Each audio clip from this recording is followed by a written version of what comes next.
हमारे लिए आज की तलावत अशाया नबी का सहीफ़ा उसका 9 बाब पहली से 6 आयात तक।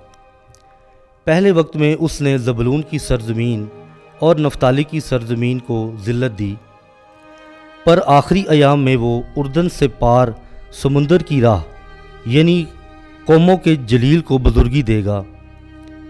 जो कौम तारीकी में चलती है वो बड़ा नूर देखेगी। जो मौत के साए के मुल्क में बसते हैं उन पर नूर चमकेगा। तूने फ़रत को बढ़ाया, तूने खुशी को ज़्यादा किया।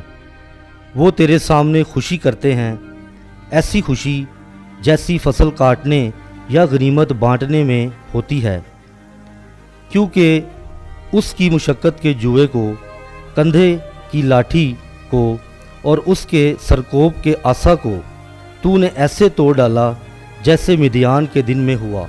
क्योंकि हर वो जूता जो हंगामे में टापता था और हर एक खून आलूदा जुबा जलाने के लिए होगा और आग से जलाया जाएगा।